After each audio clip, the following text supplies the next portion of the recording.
What's up, everyone? Welcome to Back to the Future, the podcast that takes a trip down Philly sports memory lane and asks the question, what if? I'm your host, Jim Montgomery, and we've made it to our 20th episode. When I started this in July, I wasn't sure if I'd make it this far, but thanks to you guys, the loyal listeners, I definitely appreciate it. You're here every week and supporting me. And I mean, the algorithm, now that I know what that means, is showing that. So I truly, truly do appreciate it. I have some good things lined up for the new year. So stay tuned for that. And thank you for your continued support. We were able to spawn a daily This Day in Philly Sports History off of this. For those of you who are not listening to that, every day we give this is what happened in Philly sports history. Spend about 5 to 10 minutes talking about it. We talk about the state of Philly sports, what happened the night before. Just like a little fun thing to get your day started while you're drinking coffee, working out, going to the bathroom, whatever you do. It's fine. And if you are new from This Day in Philly sports history and are finally checking out Back to the Future, this is where we take a deeper dive into like an event, a team, a season, an era, and just talk about what could have been, what may have happened if things broke differently, if it worked out the opposite way of what it did. So just a lot of fun Philly sports talk, and just again, I appreciate all of the support, and it's just something fun. And obviously, based on, like I said, the algorithm, you guys seem to be enjoying it. So thank you. I appreciate it. Big week for Philly sports this week. Obviously, you have the Eagles 11-1 right now with a big game coming up against the Giants. And I do feel that this game will be more of a test for the Giants than it will be the Eagles. Yes, it's a division game, but I think the Giants are the ones that need to prove that they're for real. And it's going to be a tough game for the Eagles. Don't get me wrong there. But I just feel as though there's a lot more riding on it for the Giants than it is for the Eagles. Of course, if the Eagles would happen to lose that game, and if they somehow would get blown out, the haters are going to be coming out. I mean, the haters are already there. I guarantee the Cowboys fans are going to be all over it, coming out of the woodwork like the cockroaches that they are. But like I said, I feel for my money, it's a bigger game for the Giants. I do think the Eagles are going to win, and I will get more into the breakdown of it this coming Sunday on This Day in Philly Sports History. But I did see a lot of things online this week that people from like the newer generation tend to have more of a hatred toward the Giants than they do the Cowboys, because they grew up with the Giants being the Eagles' rival and the Giants being good and the Cowboys just basically choking the way they have for the past 30, 40 years. And it was interesting because Kyle and I talked the one Back to the Future episode when we did about the Dallas and Eagles rivalry. And I just feel, for my money, I've always had more of a hatred toward the Giants. And I don't know whether it's more geographical, it's sort of living in the shadow of New York, and Philly always had the inferiority complex against New York. I don't know what it is, but for my money, I have more of a hatred. So this is a big week for me when the Eagles do play the Giants. They're not. I don't like the Cowboys, but for some reason, it's like the Giants just they irk me for some reason. So should be a very fun game. And I'll get more into the breakdown on Sunday.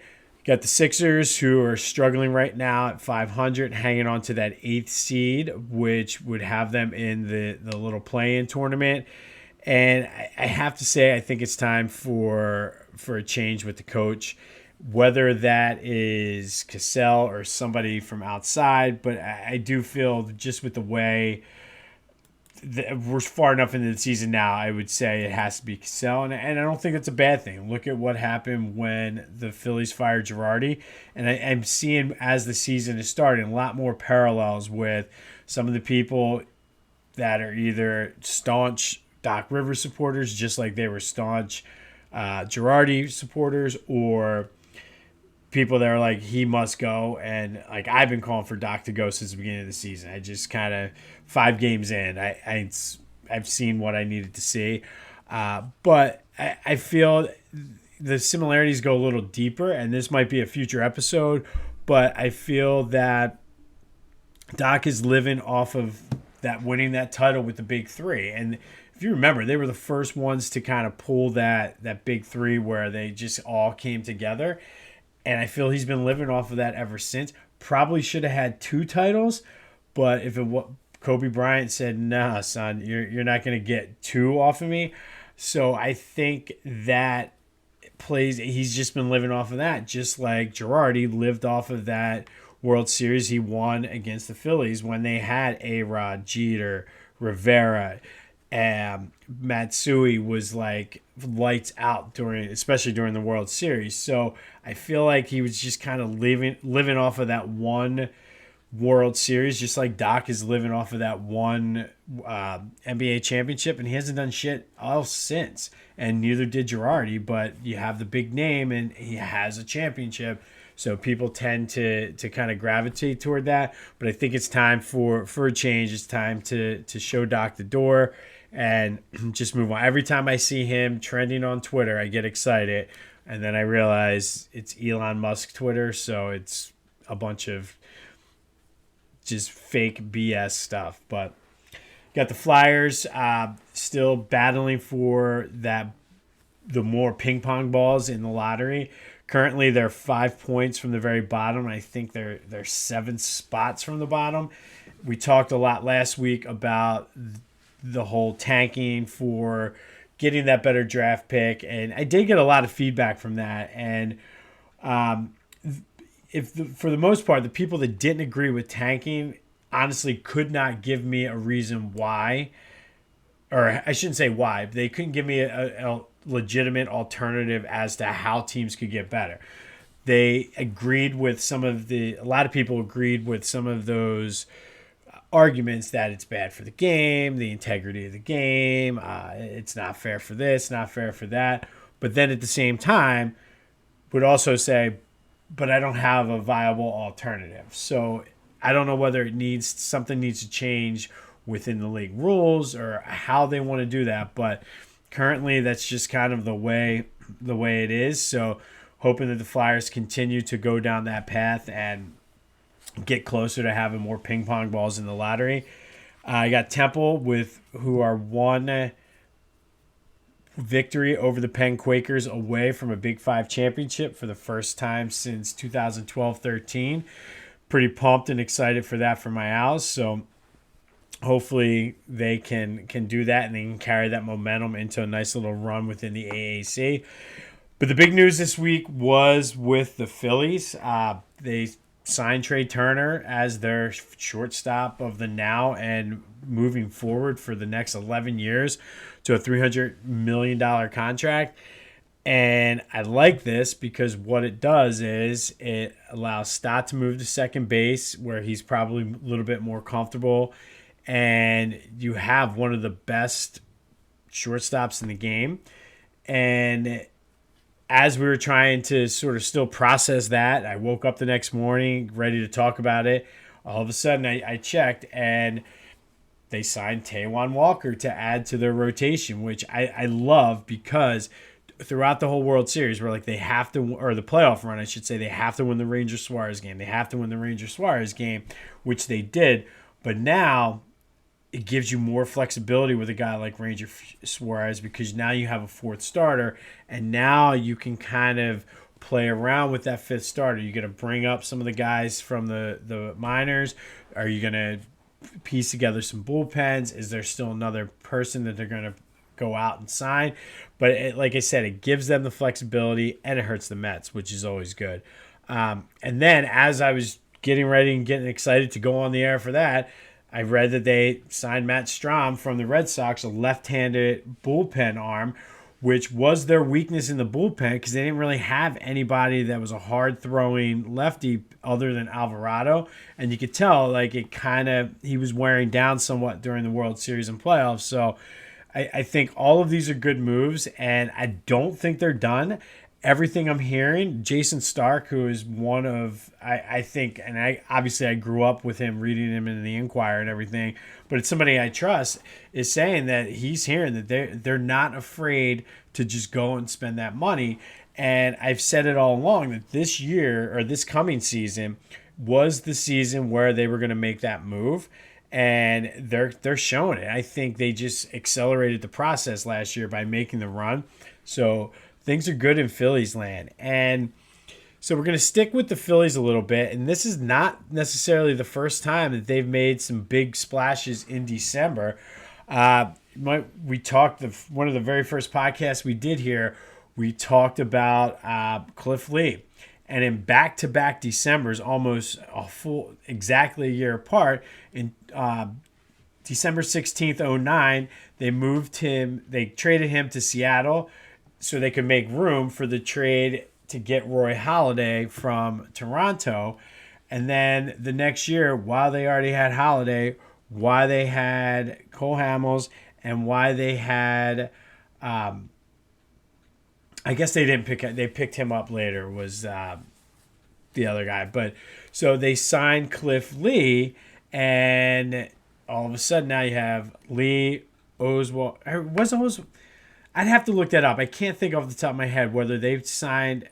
I'm pretty sure they traded for Oswalt in the 2000.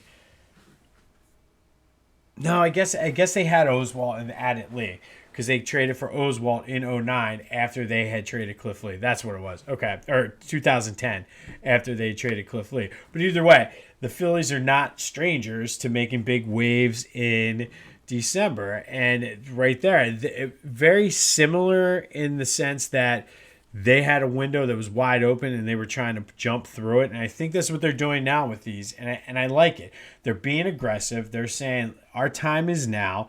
The window is wide open. We need to do whatever we can do to jump through it. They're not afraid to spend over the luxury tax. So I like it. I like where they're going with this. And it's a big change from probably 40 years ago, 35 years ago, when they were, even 30 years ago, I guess, when they played it like they were a small market baseball team, despite being in the fifth largest market in the country. So all of those December moves, probably the biggest December move the Phillies made,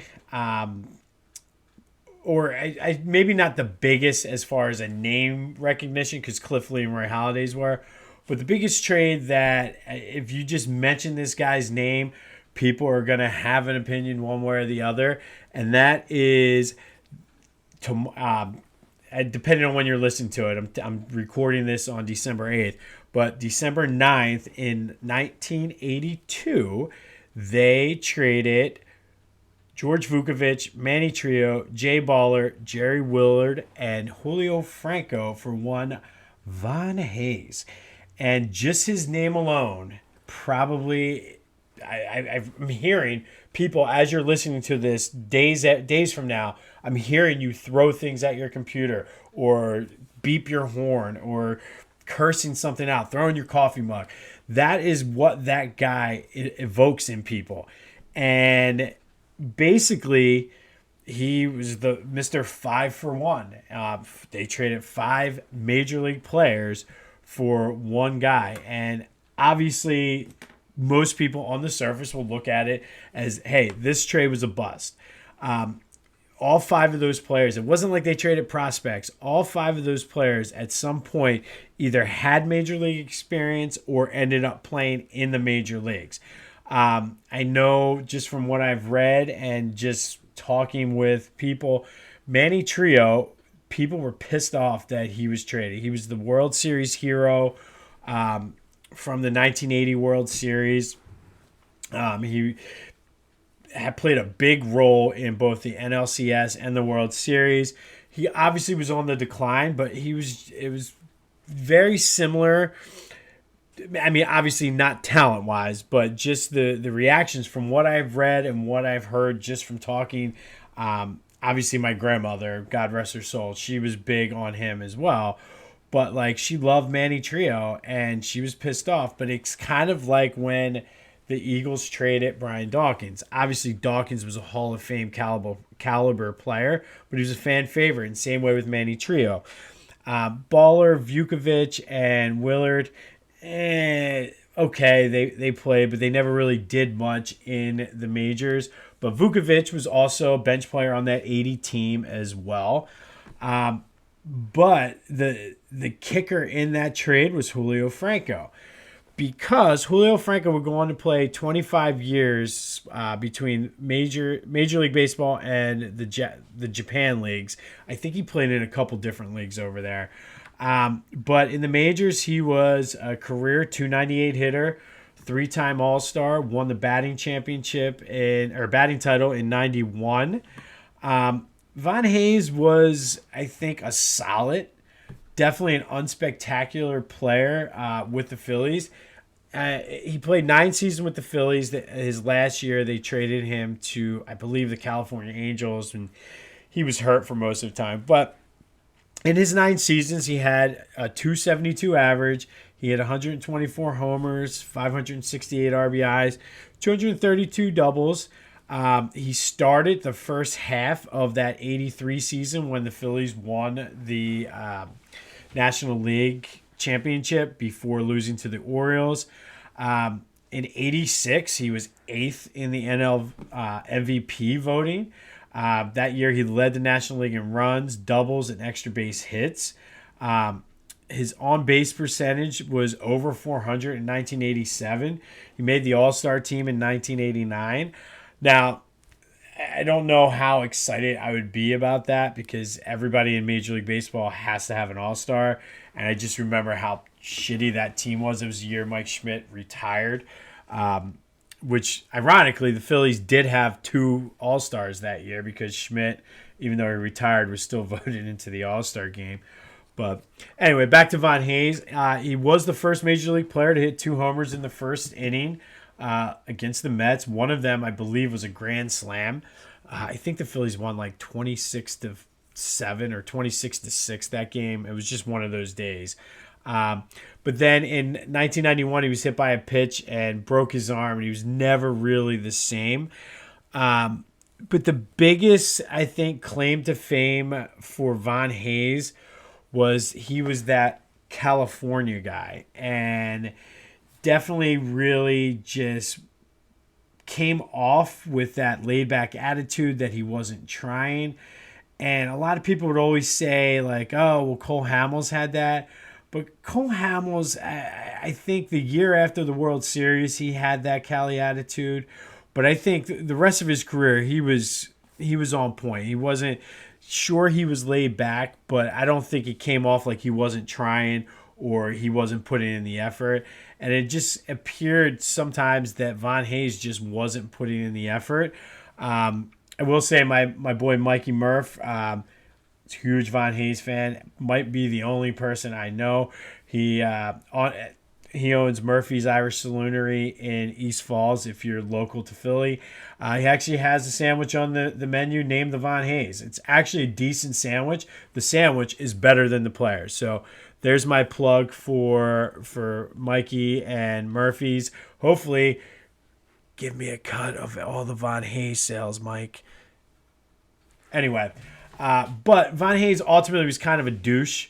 And basically, I remember hearing stories as a kid. Like, I think it was like my Aunt Chris, one of her friends dated him or knew somebody who dated him, and he just was a complete and total jerk. He said one night somebody asked him about him getting booed, because he got booed a lot because it seemed like he never tried and wasn't putting in the effort.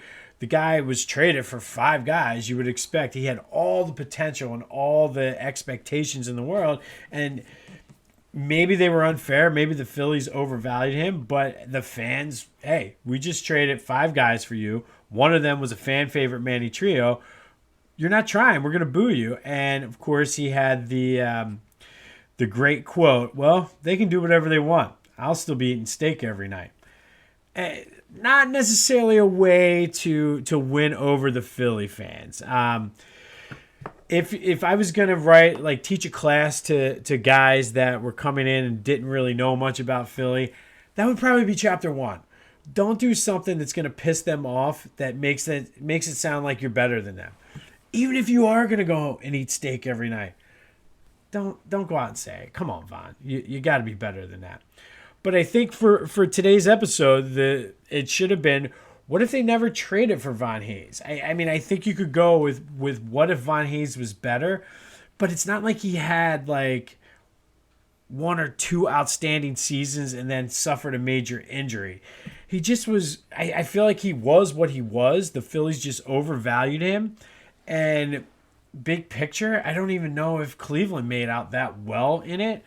But I mean, in 1983, that season, he started for half the season with a Julio Franco who had similar numbers his first few years to Von Hayes.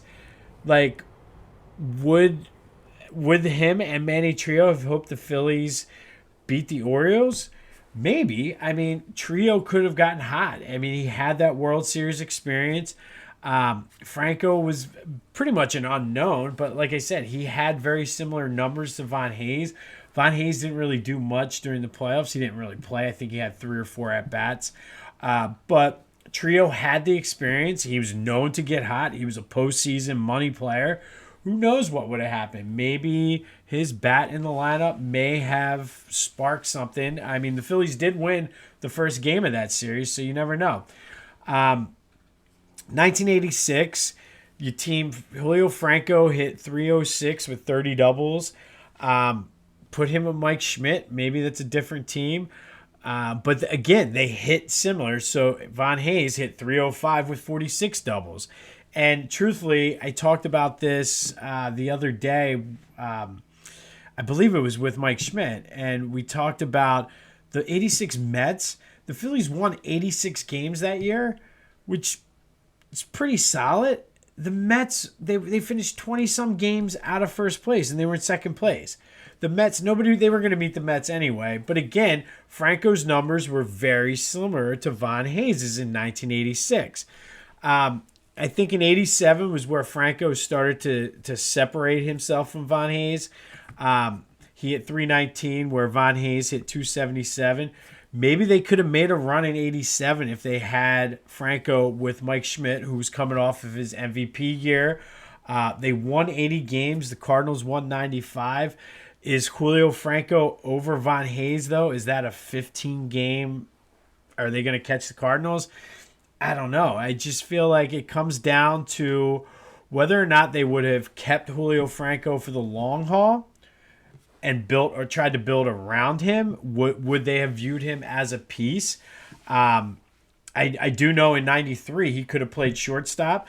That would have solved that problem. Like early in that season, if you remember, before they brought up Stocker, shortstop was the big piece. I think it was Juan Bell was their shortstop. I mean, he was just horrible. He couldn't field, he couldn't hit, and I think Julio Franco could have provided a spark for that offense. It would have been another bat, would have been the veteran presence to help kind of guide them. And who knows, maybe that 93 team would have been the team if they kept Julio Franco in place, and that's a big if. But I think ultimately through that whole Von Hayes' career, that 9-year span, I mean, I don't think it would have made that much of a difference. And like I said, I mean, you kind of talk a lot about, oh, the Von Hayes deal, blah, blah, blah, blah, blah. But what did the Phillies really lose in that trade? And I mean, Von Hayes obviously didn't help himself, but during that 9-year span, 83 through 91, Franco hit 303, 84 homers, 668 RBIs, 241 doubles. Von Hayes hit 272, 124 home runs, 568 RBIs, 232 doubles. I mean, I hate to say it because until I actually started to put together the research and notes for this, I would have told you the Von Hayes trade was the worst move ever in Phillies. Maybe not ever, but one of the worst moves in Phillies history. During that 9-year span, again, who knows? Franco ended up not being on they were the Indians at the time. He wasn't on Cleveland at the time anyway. So, era after 91, so would the Phillies have kept him after 1991 anyway? And by the time he won the batting title, which I think was 90, it was 92, whatever year he won it, the Phillies were terrible. They were 100% terrible. So let's think about this. Like everybody says, oh, Mr. 5 for 1, Von Hayes was the worst move. But was it? I mean, I don't know. Maybe in '83, Manny Trillo and a young Julio Franco could have helped you against the Orioles. I mean, the other seasons the Phillies were good, '86, '87. I don't see them catching the Mets or the Cardinals because Franco and Von Hayes had very similar numbers, believe it or not. And I question sometimes Julio Franco was good, but I think sometimes he's overvalued because he played so long. I mean, I don't know. Does Von Hayes get a bum rap? That's the question I'm asking you. And I can't believe I'm actually saying this or even thinking this. But like I said, until I did the research, I think he might have gotten a bum rap. Sure, he was a douchebag. Sure, he was an asshole. But he was overvalued. He had the potential and the talent, but it's not his fault they traded 5 major league players for him. And of those 5 major league players, it's not like anybody is in the Hall of Fame. Franco was a 3-time All-Star. It wasn't like he was a world beater. He had one good season, like where he won the batting title. He was just solid. So was Von Hayes. But Von Hayes' expectations were, hey, we traded 5 guys for you. You better not be average. You better be great. And I think at the end of the day, with the research, the 5 for 1 sounds bad. But if you look closely at who those 5 were, it's not nearly as bad as it sounds. And I think Franco, he was an anomaly. I mean, he played until he was almost 50, but he played for 8 teams. So you have to, you can't take these things in a vacuum. You have to take that into consideration. Would he have played 23 years for the Phillies with the way they were? I don't know. Von Hayes was serviceable. I mean, he was what he was. He kind of was like a 5-tool. He had 5-tool talent, apparently, with what the scouts said, similar to Don Brown. Don Brown lived off of like a 3-month span. I think Von Hayes was better than Don Brown, overall for longevity. I think what also hurt Von Hayes, the Phillies only averaged 77 wins in his 9 seasons there. And that also includes a World Series team and a team that won 86 games. So think about how just shitty they were in the late 80s, early 90s. I don't think it mattered anyway. They could have traded 10 players and they probably still would end up being the right thing. Expectations were high for him. I'll give you that. And he didn't meet them. But, I mean, you're going to, like I said, you're going to come in with all that hype for 5 players. But it's not like, I don't know.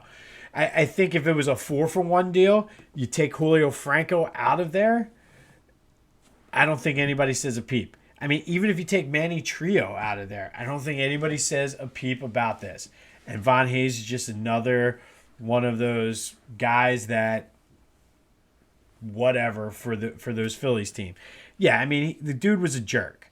And he could have gotten more love. I mean, Mike Murphy is the only guy I know that actually likes Von Hayes. I'm sure there probably is more. And again, I'm going to plug the sandwich, trying to get some advertising dollars here. Go to Billy Murphy's Irish Saloon in East Falls.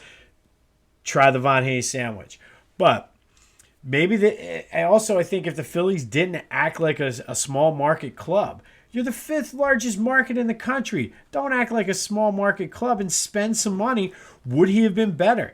I mean, let's be honest.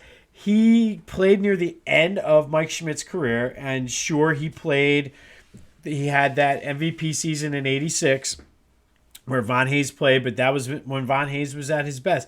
But they didn't have anybody else. I mean, these are some of the guys that legitimately played with Von Hayes. Steve Jeltz, Chris James, Juan Samuel, who I actually liked, and he was a solid guy too. But they didn't have another star. Luis Aguayo, Randy Reddy, Tommy Herr, Rick Shue, Jeff Stone, Glenn Wilson with his glasses, who's another guy I like. And they never had pitching ultimately either, which also didn't help. They had guys that were supposed to have potential. Charles Hudson. And I just remember like his mom came out. They were calling him Charlie. She's like, no, his name is Charles. Or I forget exactly how the story goes. My dad said it was funny. Like his mom literally yelled at the media and the fans like, no, his name is Charles, not Charlie. But Shane Raleigh, Don Carmen, Kevin Gross, Bruce Ruffin, Pat Combs, Jason Grimsley. So that's slop. You're not winning anything with that. It wasn't until they started getting rid of some of those guys, bringing in some washed up free agents, that they made their run in 93. And Von Hayes was already retired from Major League Baseball by then. So I'm here to say, and I cannot believe we're saying this, but all those years later, we are now, 40 years from the whole Von Hayes 5-for-1 deal. Maybe can we say we were too harsh on Von Hayes? Take away the fact he was a douchebag. Take away that he was an asshole. Were we too harsh? This is New Philly after all. Can't we admit we're wrong? I mean, maybe, but try the sandwich. But anyway, New Philly or not, he was still a bum. Never lived up to his expectations. He was a douchebag. But I feel like maybe if the whole situation played out different, he could have been better. But he'll, to me, always be the poster child for those terrible teams that I grew up with, that I gave you the names of the players on those teams. They were fucking horrible. And well, yeah, add Steve Jeltz to that and his Jerry Krause. Steve Jeltz and Von Hayes, that is what I picture of the Phillies teams when I was growing up. And then people say, why are Philly fans bitter? Try the Von Hayes at Billy Murphy's Irish Saloon in East Falls. But make sure you like, follow, subscribe. In all seriousness, though, Mike Murphy does make a good sandwich. The Von Hayes is actually pretty good. So definitely go try it. I mean, Mike, if you want to pay me for some of the advertising, great. Wink, wink. But be sure to like and subscribe this. Check out the YouTube channel. Check me out on YouTube, TikTok, and Twitter, Jimbo_Mont. I'm on Instagram at Philly Jimbo. As I said, continue to like a lot. What I'm posting right now is just replays of the pod. I do have some things lined up for different things that I want to do after the first of the year. Try to expand some of this more. But tell me what you think. Are we too hard on Von Hayes? Or am I just getting soft in my old age? Or was he just a victim of poor front office management? Who knows? But he'll always be known 5-for-1. 40 years later, I'm willing to say we were wrong about him. But, hey, let's go Birds. Let's hope the Phillies keep this going. Spend. As long as they win, just spend it. Just spend it. And no more 5-for-1s. But go have yourselves a week. Go Birds, go Sixers, go Flyers, go Owls. And until next time, I'll see you when I see you.